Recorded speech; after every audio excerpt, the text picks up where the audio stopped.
Dear students, in this video we will discuss section A of icse 2024 specimen question paper of chemistry. This question paper is of 80 marks and is divided into two sections. Time allotted is 2 hours. Section A is compulsory, and in this all the questions you have to attempt. So let's start with section A. Question number 1 is MCQ or option based questions. So let's see the first question. An aqueous solution of copper sulfate turns colorless on electrolysis. Which one of the should be following electrodes? So here, because the copper sulfate turns colorless, it means, and the copper should be deposited at cathode. So cathode should be definitely of copper, but because it is turning colorless, so another electrode, that is anode, should be of inert metal. So anode should be of platinum, and this is the only combination that we require. So answer is B, that is only Q. Next we come to question number 1, second part. A compound B is heated in a test tube with sodium hydroxide and red litmus paper turns blue. Which could be the compound? So obviously the gas will be basic, that is ammonia, and ammonia is prepared by adding an ammonium salt with NaOH or alkali. So here the ammonium salt is ammonium sulfate. So answer is D. Third question, atomic masses of sulfur, oxygen and helium are given, and you have to ask to compare the atoms of 32 gram of sulfur, 16 gram of oxygen and 4 gram of helium. All represent 1 mole of the compounds, and therefore all will contain equal number of atoms. So neither P is correct nor Q is correct, because in P it is written that it contains 4 times the number of atoms, half number of atoms. There is no relationship between number of atoms because they are all equal. So higher answer is D. Next question is number 4. Ammonia gas is passed through quicklime and then collected in a jar. Red and blue litmus papers are placed in 4 solutions, and you have to identify the correct one. So because the answer is, because the gas is basic, so again the red litmus will turn blue, but blue litmus will remain blue. So here the answer is W, and answer option A is correct. Next we come to question number 5. Glucose react with concentrated H2SO4 to give you carbon called sugar charcoal, and because here concentrated sulfuric acid is used, which is a strong dehydrating agent, it removes water from glucose to give you the sugar charcoal, that is carbon. So here the property shown is C, that is dehydration.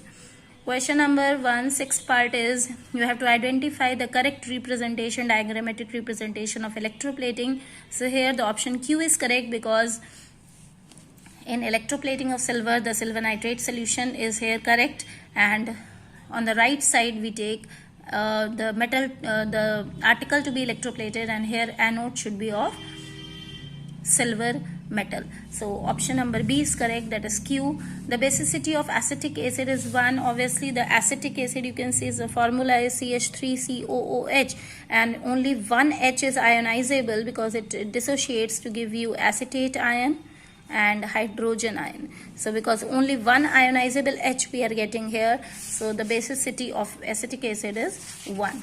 So let's come to another question, that is you have to identify the valence electron in A and B. Here the valence electron will be obviously 3 because it is a metal forming a trivalent cation, and here it is having uni-negative ions, so the valence electron will be 7. So answer number C is correct. Next is a solution is observed after placing magnesium in copper sulfate and will turn. Definitely magnesium will displace copper because it is above copper in the activity series, and you will get a colorless solution. Our answer is B. An element with atomic number will form an acetic oxide. So non-metal form acetic oxide, and here the non-metal is atomic number B. Rest all are metals. Which of the following is not true with respect to nitric acid? It is oxidizing agent. It is true. Unstable to heat. True. It liberates SO2 with potassium sulfide. True. So the answer A is false, and this is the answer. The functional group in methanol is OH. So answer number B is correct. The process of electrolysis is an example of definitely oxidation and reduction both take place as different electrodes. So answer number C is correct here. The catalyst used in Ostwald process is platinum. So answer number D is correct here. An element of third period in 16 group is obviously having 6 valence electron, because 10 plus 6 will give you the 16th group. That is answer number C is correct. Now we come to question number 2. You can see here a diagrammatic question is given, a fountain experiment of HCl gas. Now let's see here. Question number 1 is, in this case we have used, instead of water in the dropper, we have used NaOH. Then you have to explain why the litmus solution gets sucked up and moved up in the flask.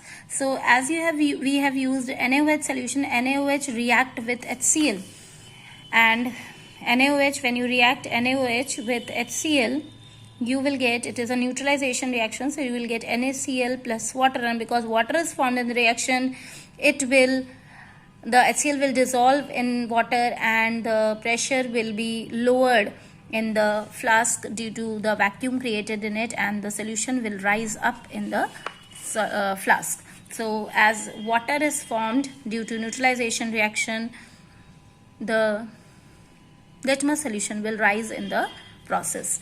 Next question is,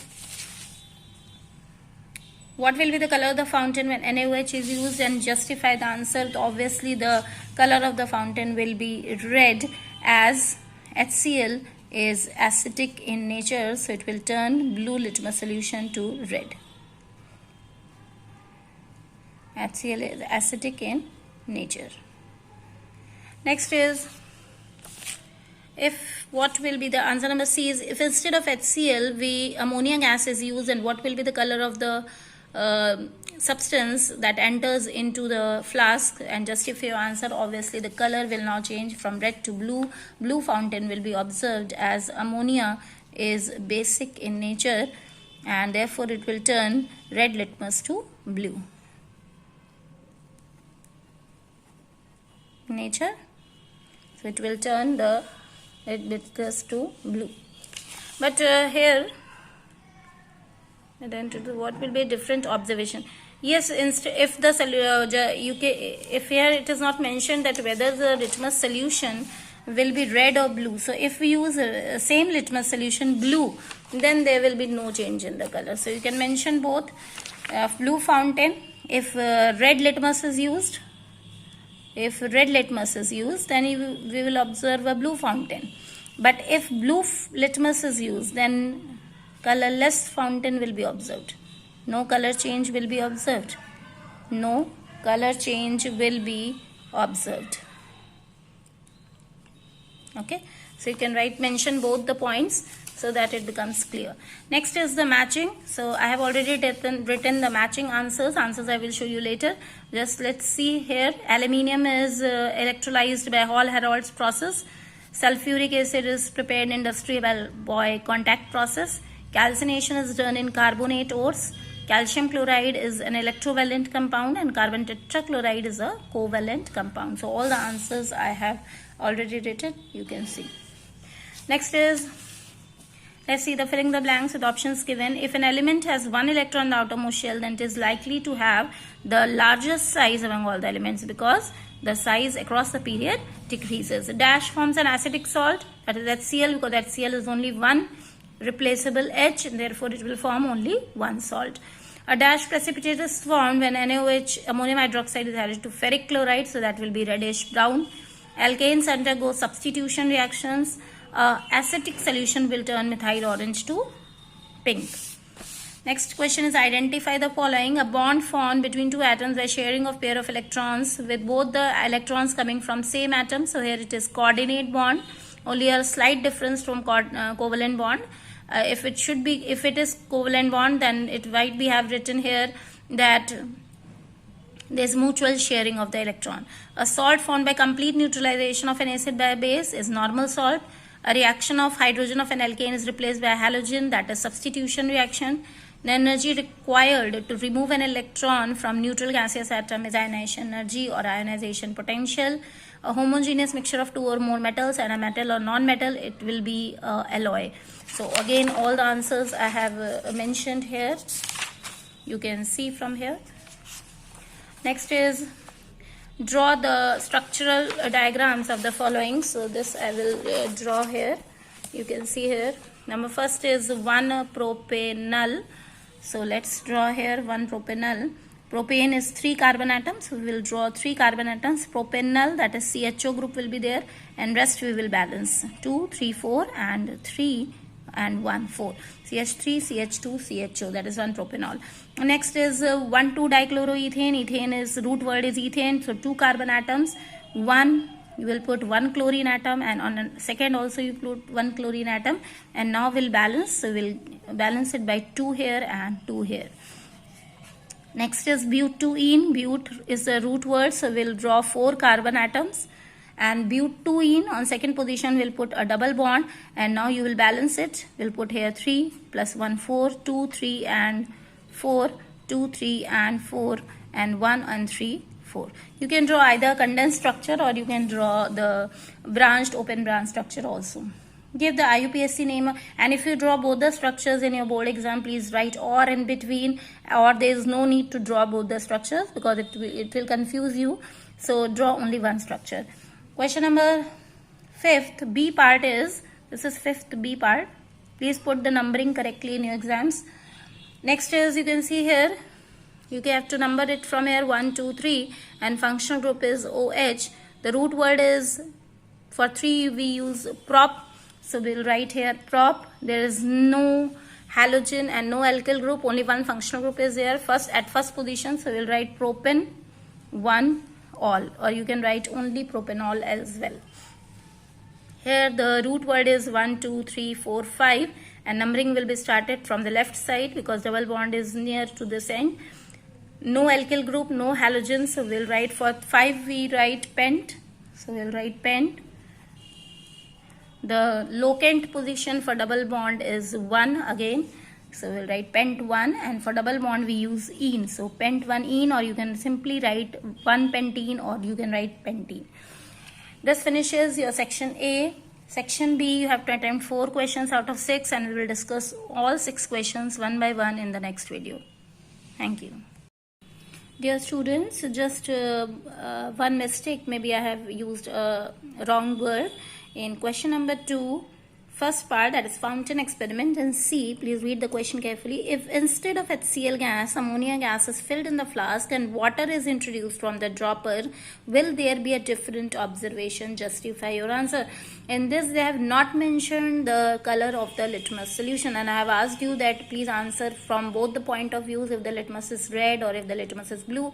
But because in this case the litmus is blue outside the experiment, in this experiment the litmus solution that has been kept here, obviously it will be blue, then it will turn red in a case of HCl gas.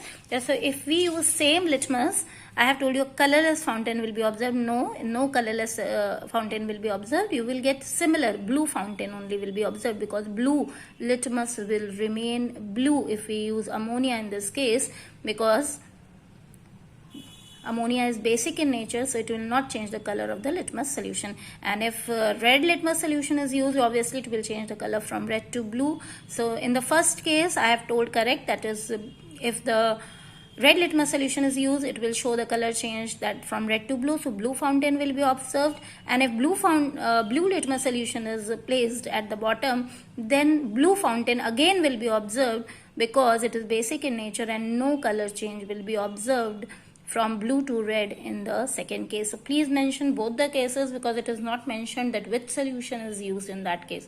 Okay, so, and I think the second answer is most appropriate because they have not mentioned about the litmus solution. So second answer, that is same fountain, that is blue fountain, will be observed in this case also. Thank you.